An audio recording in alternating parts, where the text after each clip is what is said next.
ಹಿರಿಯರಾದಂತಹ ಯಲ್ಲಪ್ಪ ರೆಡ್ಡಿ ಸಾಹೇಬ್ರೆ,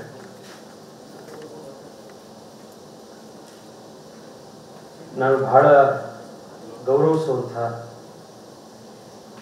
ಆತ್ಮೀಯವಾಗಿ ಅವ್ರನ್ನ ನಮ್ಮ ಕುಟುಂಬದ ಸದಸ್ಯರು ಅನ್ನೋ ರೀತಿ ಭಾವಿಸುವಂತಹ ರಂಗನಾಥ್ ಭಾರದ್ವಾಜ್ ಅವರೇ,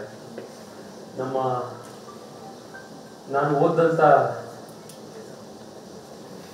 ಶಿಕ್ಷಣ ಸಂಸ್ಥೆ ಇದು ನ್ಯಾಷನಲ್ ಕಾಲೇಜು, ನಾನು ಜಯನಗರದಲ್ಲಿ ಓದಿದ್ದು. ಅಂತಹ ಸಂಸ್ಥೆಯ ಸೆಕ್ರೆಟರಿಯಾಗಿ ಇವಾಗ ಸಂಸ್ಥೆಯನ್ನು ಇನ್ನಷ್ಟು ಶಕ್ತಿಗೊಳಿಸ್ತಾ ಇರುವಂಥ ಶಿವರೆಡ್ಡಿ ಸಾಹೇಬ್ರೆ, ವೇದಿಕೆ ಮೇಲೆ ಉಪಸ್ಥಿತರಿರುವಂಥ ಎಲ್ಲ ಹಿರಿಯರೇ, ನೆರೆದಿರುವಂಥ ಆತ್ಮೀಯರೇ, ಇವತ್ತು ಬಹಳ ಸಂತೋಷವಾದಂಥ ಒಂದು ಕಾರ್ಯಕ್ರಮ ಇದು. ನಾನು ಬಹಳ ಗೌರವಿಸುವಂಥ ಇಬ್ಬರು ಹಿರಿಯರನ್ನ ಒಂದೇ ವೇದಿಕೆಯಲ್ಲಿ ನೋಡುವಂಥ ಒಂದು ಸಂತೋಷದ ಕಾರ್ಯಕ್ರಮ. ನನಗೆ ಯಲ್ಲಪ್ಪ ರೆಡ್ಡಿ ಅವರು ನೆನ್ಪಿಟ್ಕೊಂಡಿರ್ತಾರೆ ಅಂತ ನನಗೆ ಗೊತ್ತಿರಲಿಲ್ಲ, ಬಟ್ ಅದು ತಮ್ಮ ದೊಡ್ಡತನ, ತಾವು ಆಶ್ಚರ್ಯ ಆಯಿತು. ನಾನು ಹೈಸ್ಕೂಲ್ನಲ್ಲಿ ಕಾಲೇಜ್ನಲ್ಲಿ ಇದ್ದಾಗಲಿಂದನೂ ನಿಮ್ಮನ್ನ ಭೇಟಿ ಮಾಡಿರೋದನ್ನ ತಾವು ನೆನಪಿಟ್ಕೊಂಡಿದ್ದು ನನಗೆ ಇವತ್ತು ಬಹಳ ಸಂತೋಷ ಆಯಿತು. ನಾನು ವಿದ್ಯಾರ್ಥಿ ಪರಿಷತ್ನಲ್ಲಿ ಕೆಲಸ ಮಾಡಬೇಕಾದಂಥ ಸಂದರ್ಭದಲ್ಲಿ ನಮ್ಮ ಬೆಂಗಳೂರು ಈ ಭಾಗದ ಸುಮಾರು 60-70 ಶಾಲಾ ಮತ್ತು ಕಾಲೇಜ್ ಕ್ಯಾಂಪಸ್ಗಳನ್ನು ಪರಿಸರ ಸ್ನೇಹಿಯಾಗಿ ಮಾಡಬೇಕು ಅನ್ನೋ ಕಾರಣಕ್ಕೆ ಗ್ರೀನ್ ಇಂಡಿಯಾ ಮಿಷನ್ ಅನ್ನುವಂಥ ಒಂದು ಕಾರ್ಯಕ್ರಮವನ್ನು ನಾನು ಮಾಡಿದ್ದೆ. 60 ಕಾಲೇಜಿನ ಪ್ರಿನ್ಸಿಪಾಲ್ಗಳನ್ನ ಕರೆದು ನಮ್ಮ ಕಾಲೇಜ್ ಕ್ಯಾಂಪಸ್ ಅಲ್ಲಿ ನಾವು ಪ್ಲಾಸ್ಟಿಕ್ನ ಬಳಸೋದು ಕಡಿಮೆ ಮಾಡ್ತೇವೆ, ಕಾಲೇಜಿನ ವಾರ್ಷಿಕೋತ್ಸವಕ್ಕೆ ನಾವು ಇದನ್ನ ಮಾಡ್ತೀವಿ, ಮರ ಗಿಡ ನೆಡುತ್ತೇವೆ ಅಂತ ಮಾಡಿ ನಾವು ಈ 60 ಶಾಲಾ ಪ್ರಾಂಶುಪಾಲರನ್ನ ಕರೆಸಿ ಒಂದು 2-3 ಸಾವಿರ ಜನ ವಿದ್ಯಾರ್ಥಿಗಳನ್ನ ಸೇರಿಸಿ ಒಂದು ಪ್ರೊಸೆಷನ್ ಮಾಡಿದ್ವಿ. ಆಗ ಯಾರನ್ನ ಕರಿಬೇಕು ಚೀಫ್ ಗೆಸ್ಟ್ ಆಗಿ ಅಂತಂದ್ರೆ ಅದ್ರ ಮೇಲೆ ಪ್ರಶ್ನೆನೇ ಇರ್ಲಿಲ್ಲ.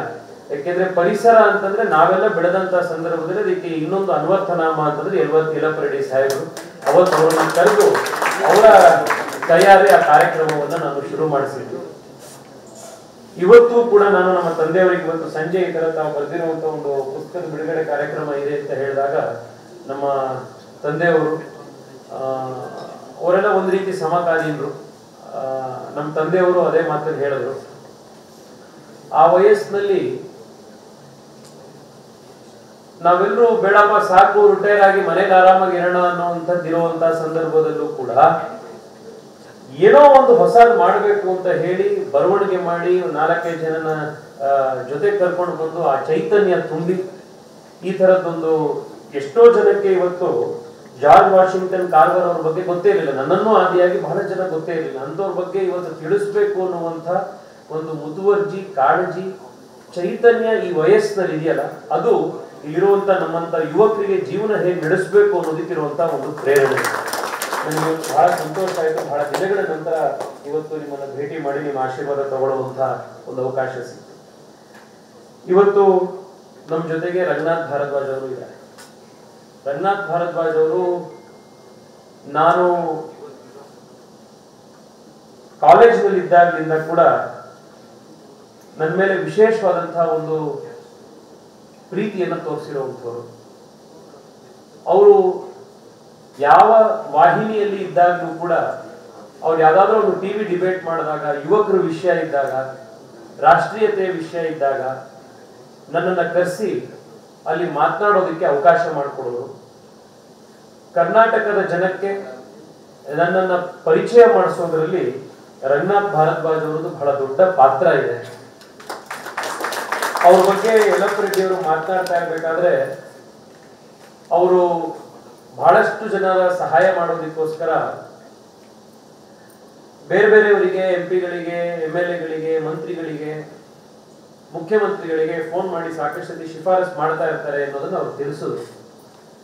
ನಾನು ವೈಯಕ್ತಿಕವಾಗಿ ಹೇಳಬಲ್ಲೆ, ನನಗೆ ಕನಿಷ್ಠ ಅಂತಂದ್ರು ಒಂದು 7-8 ಜನರ ಬೇರೆ ಬೇರೆ ಯಾವ್ದಾದ್ರು ಒಂದು ಆಸ್ಪತ್ರೆ ಸಮಸ್ಯೆಗೆ, ಸ್ಕೂಲ್ ಅಡ್ಮಿಷನ್ ಸಮಸ್ಯೆಗೆ, ಯಾರೋ ನಮ್ಮ ಆಫೀಸಲ್ಲಿ ಕೆಲಸ ಮಾಡ್ತಾ ಇರೋರು ಅವರ ಡ್ರೈವರ್ ಯಾರೋ ಒಬ್ರಿಗೆ ಸಹಾಯ ಆಗಬೇಕು, ಈ ರೀತಿ ನನಗೆ ಒಂದು 8 ಸತಿ ಅವರು ಫೋನ್ ಮಾಡಿ, ಒಂದ್ ಸತಿ ಅಲ್ಲ, ಯಾಕೆಂದ್ರೆ ಒಂದ್ಸತಿ ಬಹಳಷ್ಟು ಕೆಲಸಗಳಾಗೋದೇ ಇಲ್ಲ, ಅದ್ರ ಹಿಂದೆ 5-6 ಬಾರಿ ಬಿದ್ದಾಗ ಕೆಲಸಗಳಾಗ್ತವೆ.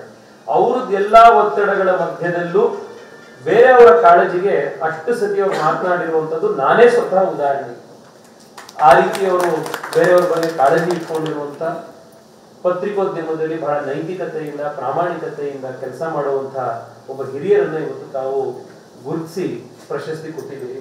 ನನ್ಗೆ ಇನ್ನೊಂದು ಬಹಳ ಸಂತೋಷ ಆಗಿದೆ ಏನು ಅಂತಂದ್ರೆ, ಬಹುಶಃ ಯಲ್ಲಪ್ಪ ರೆಡ್ಡಿ ಅವರಲ್ಲದೆ ಯಾರು ಪ್ರಶಸ್ತಿ ಪ್ರದಾನ ಮಾಡುವಂತ ಸಂದರ್ಭದಲ್ಲಿ ಈ ರೀತಿ ಪ್ರಶಸ್ತಿ ಕೊಡೋದನ್ನ ನಾವೆಲ್ಲೂ ನೋಡೇ ಇಲ್ಲ. ಇದು ಬಹಳ ವಿಶೇಷವಾಗಿದ್ದೀವಿ. ನಿಮಗೆ ಹಾರ, ಶಾಲು, ಪೇಟ, ಡ್ರೈ ಫ್ರೂಟ್ ಬಾಕ್ಸ್ ಎಲ್ಲರೂ ಸನ್ಮಾನ ಆದಾಗ ಎಲ್ಲಾ ಕಡೆ ಕೊಡ್ತಾರೆ. ಆದ್ರೆ ಇವತ್ತು ಯಲ್ಲಪ್ಪ ರೆಡ್ಡಿ ಅವರ ಟ್ರೇಡ್ ಮಾರ್ಕ್ ಏನು ಅಂತಂದ್ರೆ, ಅವರು ವಿಶೇಷವಾದಂತಹ 2 ಬಿಲ್ವ ಪತ್ರೆಗಳನ್ನ ತಂದು, ಆ 2 ಬಿಲ್ವ ಪತ್ರೆಗೆ ಗಿಡಗಳಿಗೆ ತನ್ನದೇ ಆದಂತಹ ಒಂದು ವಿಶೇಷತೆ ಇದೆ. ಅಂತ ಗಿಡಗಳನ್ನ ತರಿಸಿ ಪ್ರಶಸ್ತಿ, ನಾನಂತೂ ಇಷ್ಟು ವರ್ಷಗಳಲ್ಲಿ ಈ ರೀತಿ ಪ್ರಶಸ್ತಿಯನ್ನ ಕೊಟ್ಟಿದ್ದು ನಾನು ಇವತ್ತೇ ನೋಡಿರೋದು.